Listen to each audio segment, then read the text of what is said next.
So guys, this is one of the disturbing posts on Twitter today, being 1st of September 2024, and it reads, "Now, this is an embarrassment for President Bola Tinubu and his service chiefs. An uneducated Tete leader, Bello Tuoji, and his boys celebrating as they took over Armoured personnel carrier, Armoured bunker with lots of ammunition.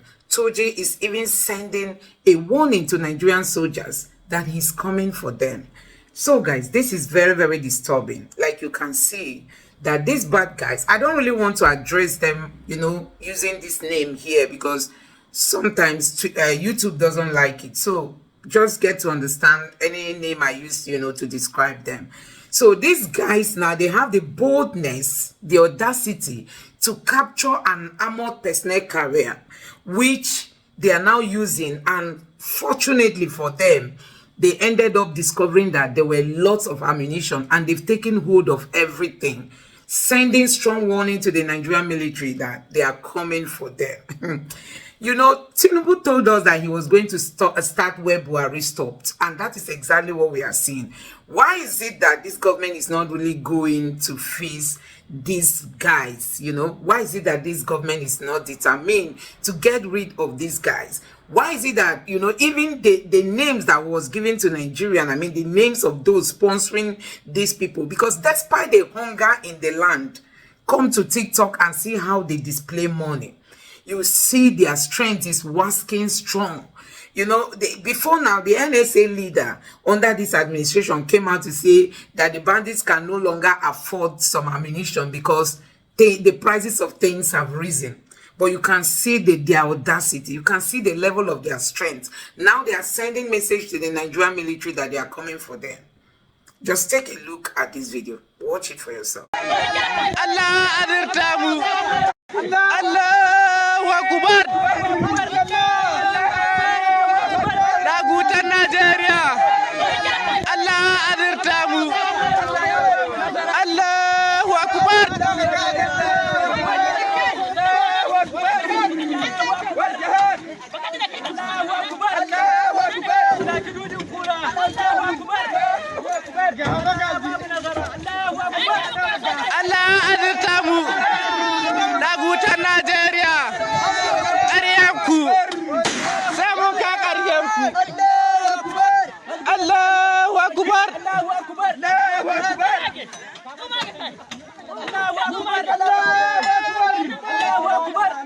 Allah ba mu nasara, Allah azamu kansu.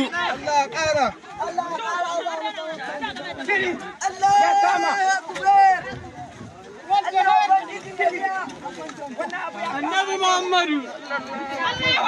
Allahu akbar. Ayyuna zama. Kai aya da mun yi da bidiyo mana a gane dai an ci nazara, an gode ma Allah. Muna godiya. Allah ubangiji ya kare. Ku tada mai wuta, ku sa mai wuta, ku sa mai wuta, ku sa mai wuta. A kwane shi. Annabi Muhammad. Ku sa mai wuta. Kai a sa mai wuta don Allah, a sa mai wuta. جهاد بإذن الله تعالى. الله أكبر. هذا بلو والجهاد. الله أدرتامو تاغوتا نيجيريا من كايسو. الله أكبر والجهاد بإذن الله تعالى. الله أكبر.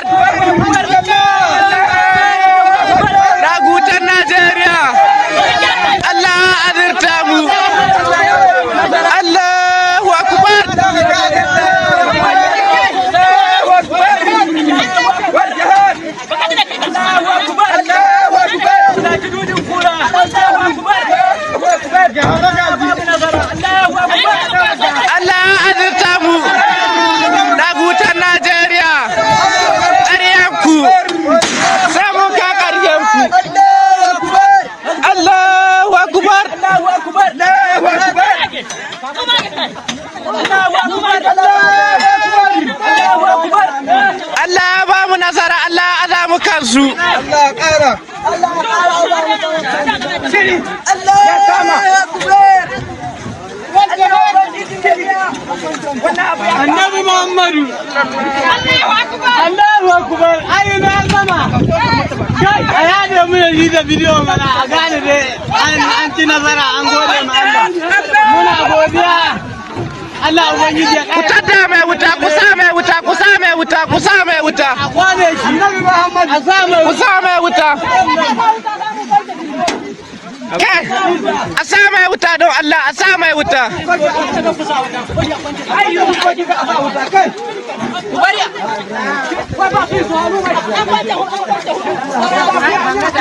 Hasbina Allah wa ni'mal wakeel. Allahu Akbar. Allahu Akbar. Allahu Akbar.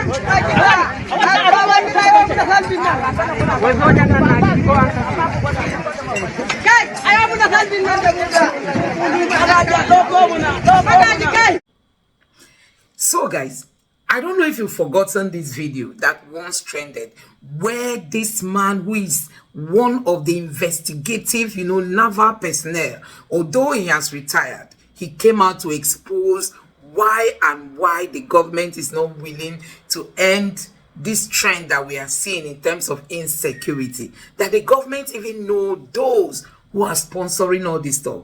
Why are they not determined to get rid of them? Don't forget, all these things happened during the time of Buhari. Why is it that even on that Tinubu, the same trend has continued? Does it have some political undertone? Are they using it to get their way into office? Take a look at the video for yourself.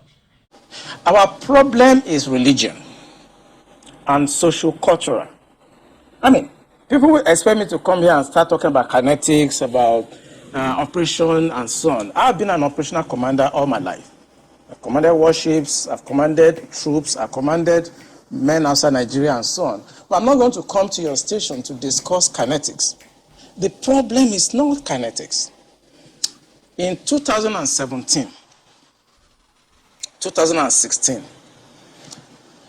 I'm always a member of the Security and Intelligence Brief at the Defense Headquarters. I told them, General Lawrence Shakin then, that the challenge we have in this country cannot be solved the same way we solved the problem of Niger Delta. The Niger Delta problem was solved during Yaradua time, basically by me. And I told them that we can't use that same template for Boko Haram. I told General Lawrence Shakin to look at the center of gravity of the problem. And we all came together. I was made a member of the committee, including Etahiru that just died was a member of that committee in 2016, 2017. And we came to a conclusion after several arguments. And the arguments were three. To identify the center of gravity of the problem, one group said it is the fighters. The Boko Haram fighters are the center of gravity, so we should go after them. Another group said the center of gravity of Boko Haram is Abubakar Shekau. So if we go after Abubakar Shekau, then the problem of Boko Haram will be solved. I took exception to the group. I said that is not the center of gravity of the problem of Boko Haram insurgency that we were having between that 2012 and 2017. And General Lawrence Shakin asked me, Olami, why are you giving problem? What is the problem? Give us the answer. And I told General Shakin that if I tell you the answer, you are not going to be able to solve the problem. He said, what is the problem? I said, the center of gravity of Boko Haram and insurgency in Nigeria are the sponsors of that program. It was beyond us. Because the job we need to do is kinetics. Fight, destroy places, resolve issues. Yep. But we cannot resolve issue of sponsors of Boko Haram that were in Buhari's government, that we know them. When you say we, who I was in the military intelligence. Okay. And the defense headquarters staff that I work with, they know. And that was why we couldn't pursue that aspect that could have resolved that problem. Because you need to arrest people. And recently, 400 people were gathered as sponsors of Boko Haram. Why is it that Buhari government has refused to try them? So the government knows sponsors of They, Boko Haram? of course, it's in the news. In April this year, the government said they have arrested 400 bureau de change related, people that were sponsoring Boko Haram. They told us. And Abu Dhabi but also helped us to arrest few Nigerians. Tried them, we know them. Why can't this government, if not that they are partisan and they are actually part of the charade that is going on, why can't they bring those people out for trial? So the Bureau de Change operators on the one hand, but you particularly said people in government. Are those part of the Bureau de Change, or those people that you say are in government are still there, government is aware and government is condoning them? The people I mentioned that are in government are not these ones they just arrested. You remember this Boko Haram issue started since 2012. Yeah. And I was in the military intelligence that time. We arrested those people. It is my organization that actually conducts interrogation and interview. And they mention names. I mean, I can't come on the air and start mentioning names of people that are presently in government that I know. Presently in government. That the boys that we arrested mentioned. Some of them are governors now. Some of them are in the Senate. Some of them are in Aso Rock. Why should a government try to cause this kind of embarrassment and insecurity to the sense of what happened yesterday? And the solution I gave them in 2017, because when I identified the center of gravity for General Shocking, and they couldn't pursue it, because some of them were ministers.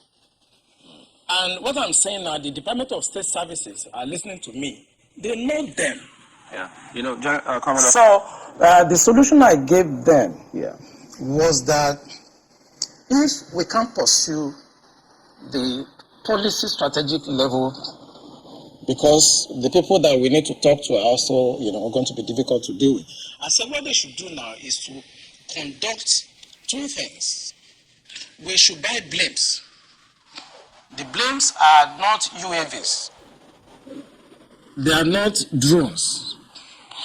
Blimps are equipment that can fly up to 10,000 feet, 30,000 feet, static if you want, mobile if you want, and they carry a lot of payload. We saw them in Afghanistan. We saw them in Kenya. This will be something that can give us real-time intelligence. And we can know where these bandits or terrorists, where they emanate from, when they finish operations that they've done, where they go back to. Okay. Well, they did not buy this equipment up to. Okay, you said quite a number of things. Let's pick up on some of them and see if we could make some, if we could shed some further light on some of them. Since 2012, I mean, you've been in operation, as you said, ever since that time. You questioned several people. Some people were identified at that time. Did the government at that time try any of them? Or were any of them also in government at the time? No, the government did not try any of them, and the defense headquarters where I worked then did not pursue that line of operation because it's beyond them. The defense headquarters, actually, when you look at the defense structure of Nigeria, they lie within the policy strategic level, but basically they are operational guys. So when you have policy problem, then they cannot go beyond their masters. They can write intelligence reports and say this is what is going on. And we've seen that the present government know what is going on. I'm sorry, is this a policy problem? I mean, the laws are clear. If someone is said to be involved in something as devious as this, the laws are clear. This person is meant to be arrested, questioned. I mean, it's quite clear. So is it a policy problem? We have the laws. So what is stopping the security agencies from actually enforcing the law, since that's what they are? I think what is stopping them is like when you are a member of a church and your pastor have decided to be at a certain level of spiritualism and you're a member of that church. You cannot be higher than your pastor spiritually. You can't. No matter what you do. So this is the same religion you spoke about? Yes. in real life, you see that the defense headquarters cannot conduct any operations that is not sanctioned by the commander-in-chief of the armed forces. Yeah. They cannot. No matter how small, little They it cannot. is. So, When the Yar'Adua government decided to put an end to Niger Delta militancy, that was in 2007. What he did was simple. He called all the security chiefs and all the intelligence chiefs and tasked them to come up with a solution. The Defense Intelligence Agency, the National Intelligence Agency, the Department of State Services were called with the Inspector General of Police and the Interpol to come up with the solution to the problem. Then the problem was Niger Delta. The president was Yar'Adua. He was dispassionate. He wanted to solve the problem. Within 6 months, we solved the problem. I remember I have to go to Angola to go and bring Herioka, and nobody in Nigeria knew what we did. All we know is that since 28 that we conducted our operation under Yar'Adua, Niger Delta issue has remained manageable. This government does not want to resolve this problem. They are escalating it because of tribal and religious sentiments. so when you say this government does not want to resolve it, don't forget the same government has purchased. In fact, they're going to induct the Sopeto Kano jet because of, the insecurity situation.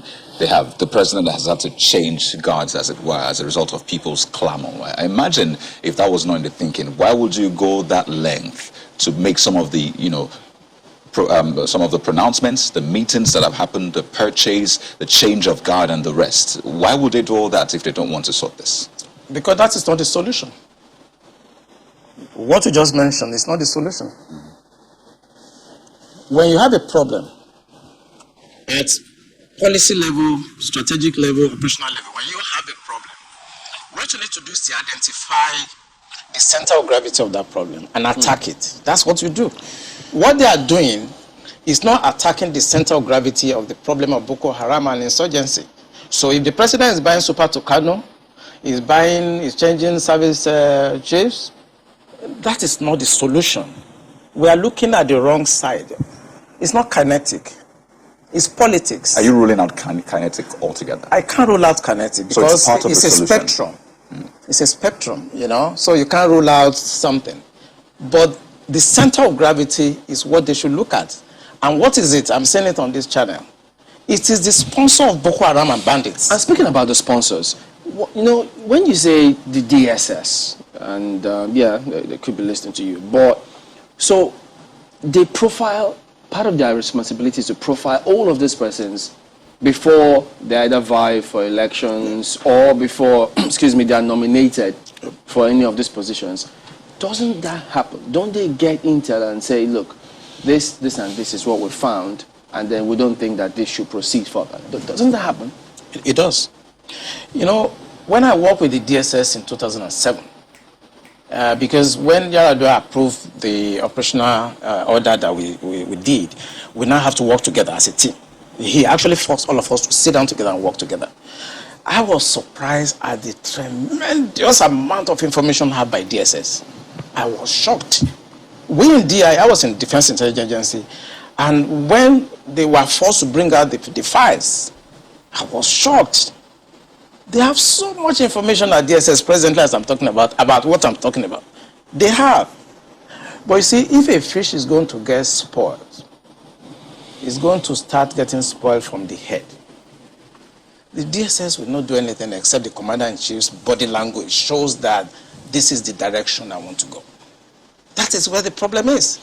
The DSS has tremendous information. By the time 2023 is here and somebody take over and wants to undo some of this evil that I've seen in this country, you'll be surprised names that the DSS will bring out. They have the information. There's nothing I'm going to say here that they don't have. The defense headquarters have the solution for the kinetic aspect. They do. I'm not going to come here to advise them. I work with them and they're still there. The chief of naval staff was in the intelligence with me. We were together in Defense Intelligence Agency. That's Vice Admiral Gambo. I know these people are good. They know what to do. It's not that they have problems. It has to do with politics, the sponsors, people that feel that this country should be Islamized. You know, assuming but not conceding that, I mean, that all of this is the case. So what is the end game? Because I imagine as a strategist, that's what you think about too. So these things are happening. What is the end game? So why will this be allowed to fester? For what purpose? The end game for them, because normally when you want to look at this type of challenges, what you do is that you go through what we call the intelligence circle, okay? When you do the processing and you do the analysis before dissemination point, you discover that the end game for them is to just turn this country into like a Taliban type of country. And it's a mindset. And anything goes. In other words, 10% casualties, 20% casualties is allowed in trying to achieve the end game of Islamizing this country. That's for the terrorists, the bandits. It's not for the terrorists and the bandits, for the sponsors. Because I told you, and I will repeat on this channel, the sponsors of Boko Haram and the bandits are the problems. And defense headquarters, the army headquarters, the naval headquarters, the air force cannot do anything about that. Buhari has to do something about that. The Interpol has the list of those people that are sponsoring Boko Haram. I work with Interpol. They should ask. If they don't know, they should ask. The government of Dubai, they have the list of those people. During the trial of those people that were caught, names were mentioned. They have the list. The government also told us that they've arrested 400 sponsors of Boko Haram. Why should the government not try those people and bring peace and harmony and safety to this nation? Why won't a government do that? Those people that are going to harass cadets and officers in NDA, they live around the place. I know NDA very well. I was in Georgia, I was in NDA as young officers, and I know the area very well. They live around the place. So why can't you put up a blimp that can see what they are doing in real time and eliminate them? Why won't you do that? In fact, there were more details saying that some persons slept up, but we'll come to that hopefully. Markwa has got some questions for you. Markwa, go ahead, please. Thank you, Chamberlain. Much as we're looking at it looks like we're looking at the remote causes. The immediate causes, I think, is what is worrying a lot of people in terms of the significance of the attack. For some people, they're wondering, what do you think were the bandits trying to pass home a message when they chose the National Defense Academy as the area of the attack? I mean, as the area they decided to attack? Because normally people know that military installations, for instance, if you were to, I mean, you've talked about how the military institutions are usually open to the public on Fridays. There'll be questions as to this attack did not happen on a Friday, it happened on a Tuesday. So the guards were supposed to have been up. So there'll be questions as to what happened, how was the perimeter breached, what about the guards are usually mounted on, watchtowers, what were they doing, were they asleep? There'll be areas where there are CCTV cameras. What happened in those areas as well? There are huge questions around around that. And then the significance, what gave these bandits the audacity, the temerity to be able to say, this is going to be the area we want to attack today? What do you have any questions roaming in your head in terms of, what were they trying to really achieve beyond? Because some people say this is not about ransom. Maybe they want to take a ransom, yes, maybe. But it looks like they were trying to send home a message. Yeah, thank you, Markwe. You just got it right. They just want to send a message. And this is what terrorists do. And what the Buhari government should do is to tag these people as terrorists. What they want to do is to send a message to create fear and to show the military that we can come for you and there's nothing you can do. You may not know, I don't know whether it's out in the news, that the major has been killed.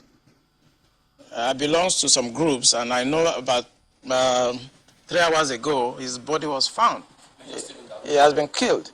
So, it's not about ransom. I just want to confirm to Mokwe that she is right. It's not about ransom. They just want to pass a message. We can come in. We can do what we need to do. And there are some hardliners in this government that are sponsoring this kind of narratives. They just want to show that they can Islamize this country. They think about Taliban, they think about the Mujahideens, and they want to replicate it in this country. And they don't care what happened. They simply don't care. As long as at the end of the day, there's Sharia, and there is whatever thing they have in their head, they want to achieve.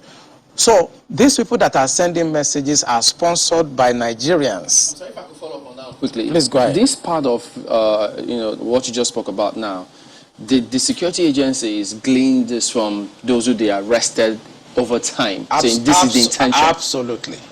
The intention of it's on the internet. So it's not even about the people we interrogated. The intention is to Islamize Nigeria and practice Sharia. And it doesn't matter if some people die. It doesn't matter if you're embarrassed. It doesn't matter if our economy has generated. Look at the interest rate. Look at the inflation rate. Look at the debt profile of Nigeria. They don't care. As long as at the end, the Quran is at the sea. So some people in this country have this mindset. And we must tell the truth. If you tell the truth, you die. If you don't tell it, you die. Some people have this mindset to Islamize the nation. And they are in the government. And people know them. The DSS know them. The NIA know them. The DIA knows them. Because it is the DIA that conducted the operations, that arrested these sponsors. So they know them.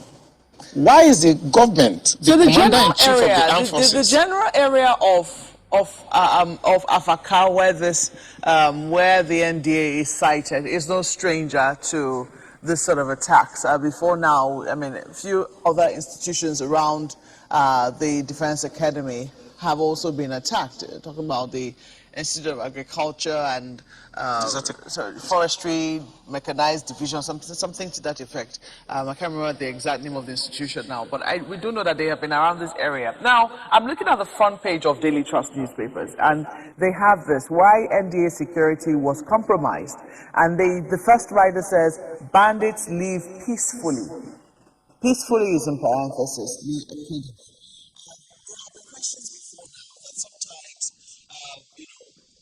This happened in Jos, around Rukuba, that there were attacks happening in the neighboring area, and that the military institutions did nothing. The same thing happened when there were attacks on the airport, the airport's residential area in Kaduna. That was very close to the Defense Academy. They did nothing. They attacked the forestry school in Kaduna. They did nothing. Now they have finally come for them. But the talk is that these people have been there all along. They never went anywhere. The bandits who perpetrated this attack have been there all along. Does the military really need, I mean, if this is something that is of concern to the security agencies, because it was only a matter of time from what it was seen that we're reading that these attacks were going to happen, they didn't really need to wait this long before they took action against people they knew were a security threat to not just them, but also the people around their environment. Yeah, Mokwe, I may also shock you that some cadets have been abducted before now. And when they took these cadets away, and they demanded for ransom, as low as 400,000 naira at that time, the cadets were released after the ransom were paid. And the cadet told them that where they took them to, that they could hear the parade going on in NDA, that they were not taken far away from NDA, that every morning they hear the parade and the programs going on in NDA while they were in the camp of the terrorists. You are right. These people live around NDA. It's about social-cultural issue. As long as you're a Muslim and you speak Fufude or Hausa, you can do whatever you like. and fraternize with the military and go in and out of the barracks. You are saying that the attack did not happen on Friday. Of course, it will not happen on Friday, but they have enough time to carry out surveillance. They have enough time to have insiders that will work with them. The problem is that journalists should go around our military institution this Friday and carry their cameras and see the decadence, the security breach that goes on every Friday in all military institutions across Nigeria, and tell the Minister of Defense to put a stop to that. The defense institutions, they are sacred. They are not where people can come on Friday, throw open the gate because they want to come and do Jumat. The truth is that on Sundays, we don't have such, invasion of our premises by Christians to come and pray or to come and do whatever on Sundays. But for the 35 years I spent in the military intelligence, if you go to Tego Barracks in Apapa, it's the same. The Tego Barracks is where I was trained as an intelligence officer. It's the same. On Friday, they will troop in. They throw it open. It's religion. And because we must think about solution. The Minister of Defense should stop this. They should make pronouncement and stop it. Every Friday, people should go to various mosques around them to pray and maintain the sanctity of our military institutions.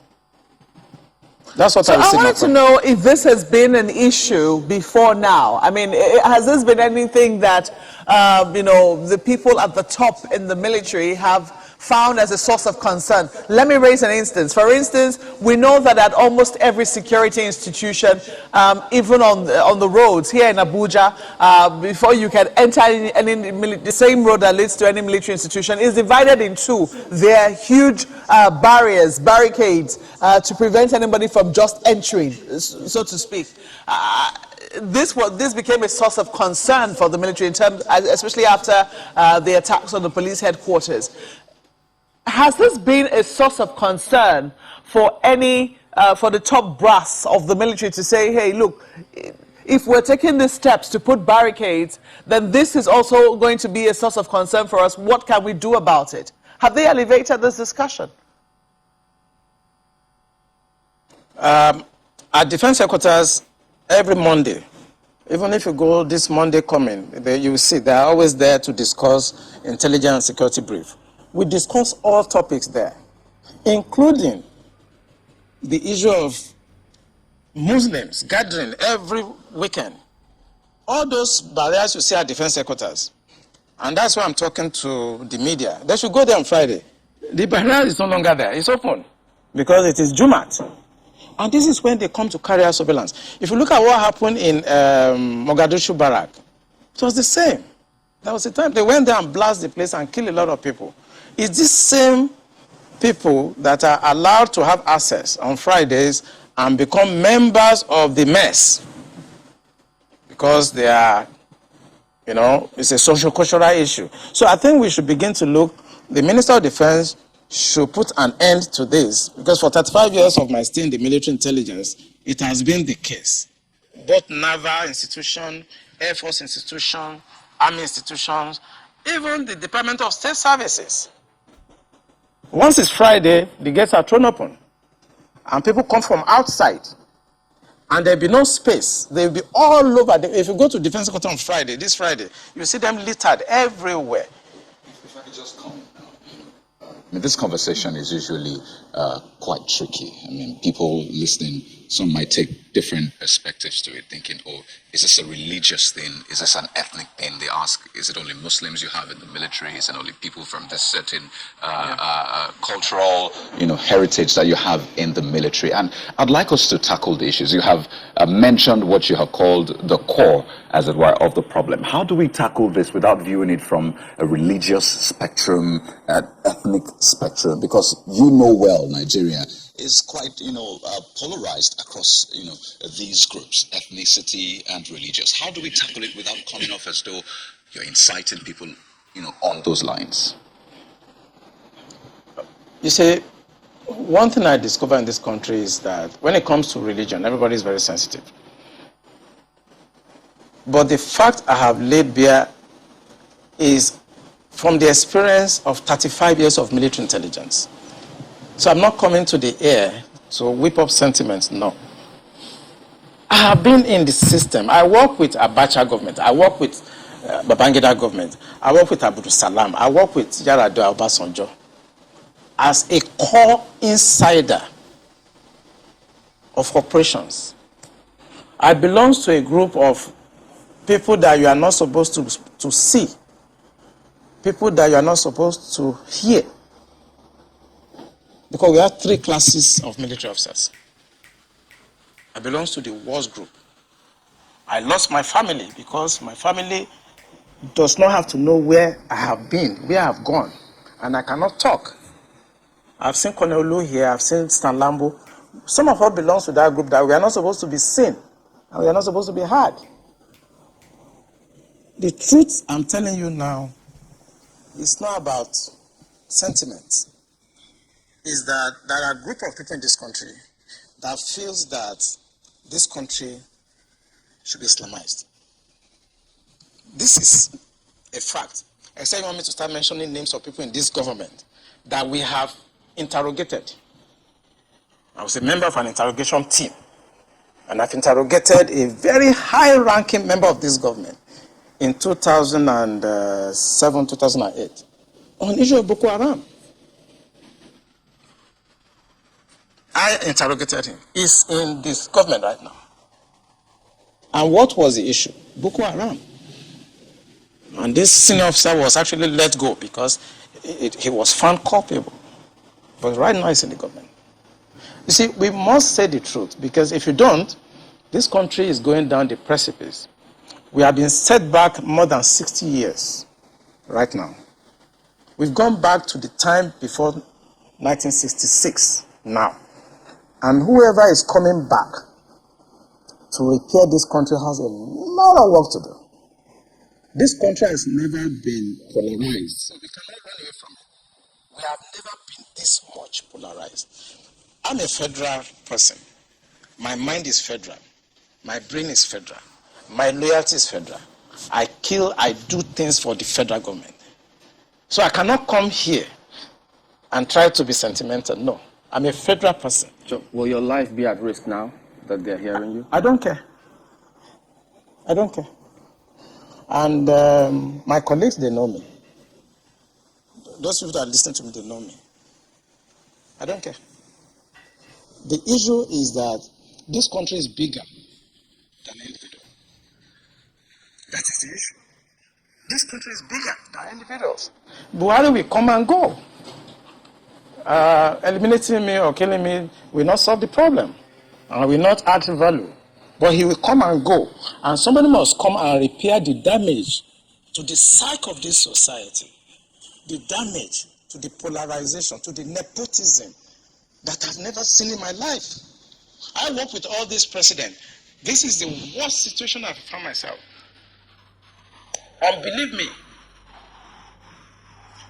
internet does not forget. I was part of the people that helped to bring Buhari to government because I believe in him. Have you worked with the government after that? After you left the government? Oh, of course, I worked with him. We brought him in 2015, and I worked as the deputy director of defense administration. And we have a lot of hope in him. And we actually are ready to do anything for him. What he has turned out over the years is shocking to us. I was in Harvard in 2014, in December, when the Department of State Services and CIA and others were contemplating about Buhari and other aspirants. I know what we did to convince the American government that the only person that can come and put this country right is Buhari. That was before the Lagos, APC, before they chose within. Right. And that was how Tinubu came in. We know what we did, but what he has done in the past 6 years is shocking. It's unprecedented. And it should not be allowed to be swept under the carpet because the damage to the psyche of this country is monumental. We'll talk more on this, but pardon me, we've kept Mr. Alfred Ononuju waiting. He's a security consultant and for terrorists, which sometimes they call them bandits. And now, you look at the entire procedure, how this attack was carried out. And then they also said that those who were supposed to be manning the CCTV were sleeping at that time. So if you look at all this chain of events, what does that tell you?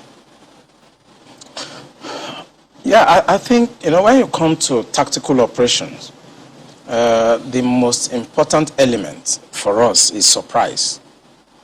It doesn't matter whether they slept off, whether the people that are supposed to be inside. I mean, at that time, 1 a.m.,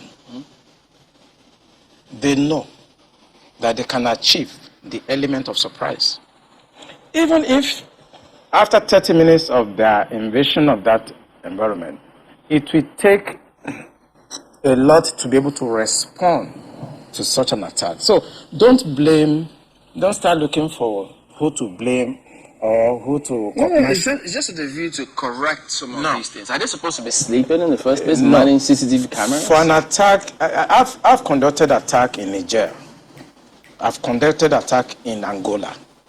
You see, no matter how fortified an environment is, no matter how foreign it is, if you can achieve the element of surprise, you win.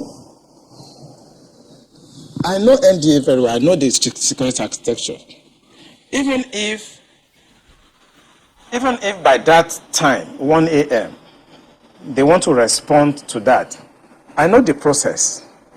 The weapons are in the armory. You need to go and open the armory and start signing. The bandits is not going to allow that to happen. They continue to fire and continue to follow up. And you cannot respond. Any response, you are going to be caught by bullet. So it's not about what happened at 1 a.m. Gentlemen, it's about what has been happening for the past 2 years, 3 years, where these people have been having access, unfettered access to NDA. So and they carry out their surveillance, and they know the right time to strike. It's about 2-3 years back. It's not about now. So anybody that wants to investigate this issue should not look at now. They should look at what has happened in the past 2 years, 3 years, how porous the place has been, and try to mitigate it. Two issues I'd like to quickly raise. First, do you also agree with the theory of insider collaboration for this to have happened in such brazen manner? Absolutely. Absolutely. There's no, we do operations like this too. And there's no way we can succeed without somebody inside. We must compromise somebody inside, either through blackmail or through incentives. Maybe we give money, or we blackmail the person, or we try to indoctrinate that person. We can't succeed without an inside person. And this attack you saw has insiders collaboration. I've investigated cases like this over the years. And I know 60% of the time, when you see an attack like this, there's an insider there. So until that insider is fished out, we might have this sort of attack again and again. It will always happen. There will always be insiders. If you look at the intelligence estimate, globally, there are two variations. The variables are the hostile intelligence service, which is external to that country, and the domestic subversive organizations that is embedded in that country. Nothing evil can happen to a nation without the insider within that nation collaborating with the hostile intelligence services that is outside. It will always happen. So if I could just raise this other part, in the statement that was put out, the term unknown gunmen was used 3 times, 3 paragraphs. Unknown gunmen, unknown gunmen, unknown gunmen. Prior to this time, people called them bandits, some even called them terrorists. But is it instructive for you that it was a term unknown gunmen that was used? It's deliberate. I'm sorry to say that the media is part of our problem. No, I'm talking about the statement from the academy itself, actually. The academy also have to use that word to avoid reprimand from the higher authority. I was the commandant of Defense Intelligence School, College, and I know that at that time there are things I cannot say. If you term them terrorists,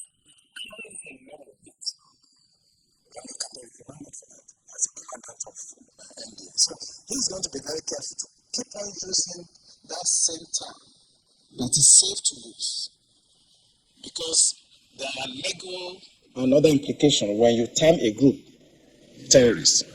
But I want to say on this channel that those people are terrorists. And if the government of Buhari is serious about putting an end to what we are seeing, he must pronounce them terrorist organization. Because once he does, it carries a lot of weight. And the reaction of the armed forces, where I belonged to before, will be completely different. What was the point you were going to make about the media? There is nothing that is going on today that is not actually tainted by the media. How? And that is why I have to come here and make bold to say what I've said. The media also know 80% of what I've said now, but they will not publish it. They know. I work with journalists. I was Deputy Director of Foreign Liaison at Defense Intelligence Agency. I work with journalists. I was Commandant Defense Intelligence College. I work with journalists. I train journalists in intelligence operations. They know. So why are they not also saying the obvious? So that will help the security and safety. So at that progress of this country. So at that time that you worked with the journalists and training them and doing all that, did you give them permission to publish your name as a source if they were going to go to press with those details? Oh, I did. You know, it was a policy because, you see, when I was made the commandant of Defense Intelligence... No, because, you had said that you belonged to a group that was not supposed to have been heard or seen. Yeah. So how did you give them permission to publish your name? Yeah, because at that time I was holding a different appointment. I've held a lot of appointments in the military. There are certain appointments I will hold that has no connotation with intelligence at all. For example, I was the Chief of Staff Logistic Command for the Navy. That appointment has nothing to do with intelligence. I was the defense advisor to Nigeria in France. It has nothing to do with intelligence. So there are times I hold appointments and I have to deal with journalists. And I must tell you, I can mention some of them. Mohammed of NTS, I trained them because I wanted them to understand that military intelligence is not like a cult. I exposed some aspect. Even though most of their documents are usually top secret and they tell you can't publish or even access the document. No. There are places you process top secret. I mean, if you want to talk about document security, it's a lecture of itself. You have unclassified materials, you have confidential materials, you have secret materials, and you have top secret. There are processes. It's an area of military that you need to do a lot of training. So when we bring journalists in and talk to them, we ensure that they don't see unclassified materials. And it's just for them to understand how the system works. Basically, if you go to Afghanistan, if you go to Iraqi, you will see journalists embedded with the military. But it's not the case here. I think I tried to encourage you when I was the commandant that we should allow journalists to have access to some of the things we do so that they can say it as it is.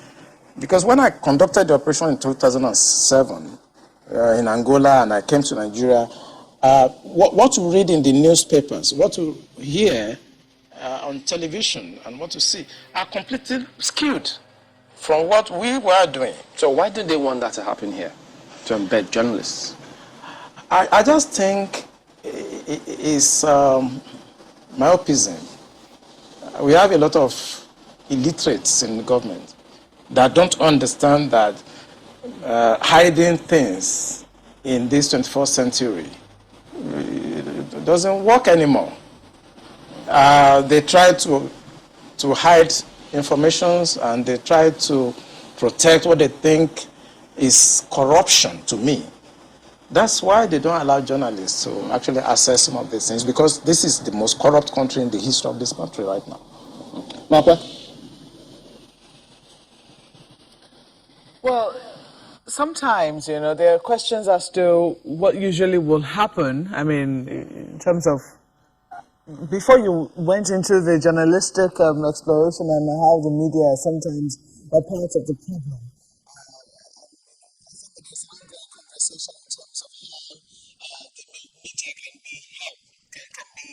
A source of support to the military rather than a hindrance. But before we went into that discussion, I think we're talking about something else. And for some reason now, I think that has finally escaped me. But moving forward, because we were talking about the language used there, the fact that they were branded unknown gunmen, and the fact that even though it was a very short statement, it was used 3 times, in that I think that there was some attempt to try and reinforce the fact that these are unknown gunmen in that very short statement.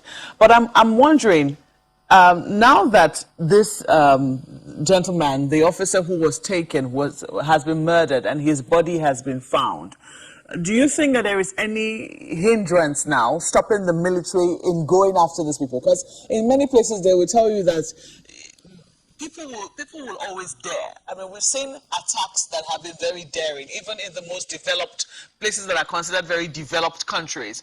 The difference between there and here is that when you do dare that sort of attack, the chances that you're going to come home or go back or go scot-free are very slim.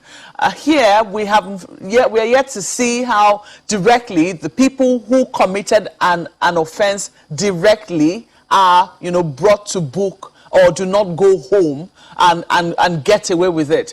Do you think that now that there is nothing at stake in terms of how this major, who his body has now been found lifeless, is there any hindrance stopping the military from getting the actual people, not just the general attack or attacks that happened days later, the actual people who committed this heinous attack and crime on the Nigeria Defense Academy? Yeah, I think they're going to get them. No doubt about that. Few days, few hours, you're going to hear that the military will get them. I know how it feels when things like this happen to colleagues. There are times we actually disobey instructions. There are times we don't follow operational orders. When our colleagues are killed in a disgraceful manner like this. Since we know we have irresponsible people at the policy level, there are times we don't listen to them. So I can assure you on this station that the military will get them. They will go after them and they will hunt them down.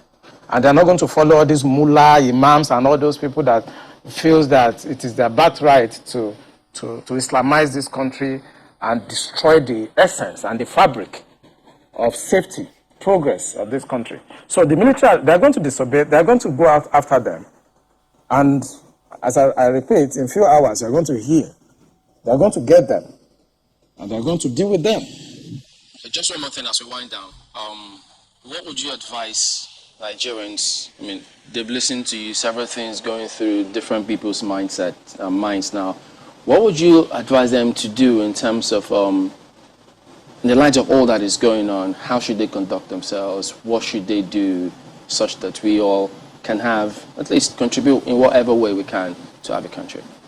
Which people are you referring to now? Nigerian citizens who are not perhaps in the military. Regular citizens. Are you talking about the civil society? Civil society. What they should do? Yeah. I think what they should do, for me, the failure of governance is dependent. It's like a variable. When you do a simple linear regression, the failure of a government is dependent on the failure of the civil society. So you have two variables: a failed government or irresponsible government, and you now have at the other side an irresponsible and a failed civil society. This civil society has also failed. You cannot allow somebody to do for the past 6 years what this government and the so-called cabal, whatever you call them, have been doing to this country. And the civil society has been quiet. They have to speak out. They have to come out and resist tyranny. This is tyrannical government. You have to resist it. You don't wait until maybe he leaves in 2023, then you start, everybody will now jump out and start talking. Because the damage this government is going to do in the next 2 years is going to be more than what they've done in 6 years. So guys, I don't know what you make of this video, but you can see it for yourself that honestly, this government is not willing to fight insecurity. That is just it. They are not ready. Because the level of mess we saw under Buhari, any responsible government that has taken over from Buhari, the first priority will be to bring insecurity to a standstill. I mean, bring insecurity to a stop. But as it stands now, you can't really point to one thing that this government is doing in ensuring that these bandits are brought under control. Don't forget about the hunger in the land. One of the reasons, not just the inflation, actually the inflation, something is, motivating it, something is spiking it. Why is it that the farmers can no longer go back to their farms? Because of insecurity. Those who are farmers have all left their communities. They are now staying in IDP camps, staying idle. They can't even access farms to go and work on because of insecurity. And this government is doing nothing. People have come into the country from other places. With the aid of those living inside Nigeria, they've taken over communities belonging to the indigenes. And the indigenes are now living in IDP camps. And this government is doing nothing. So guys, I don't know what you make of this video. Let me know your thoughts in the comment section below. Please don't forget to subscribe to the channel, turn on the notification bell. Please give this video a like so that YouTube can recommend it to others. Drop your thoughts in the comment section below. Thank you.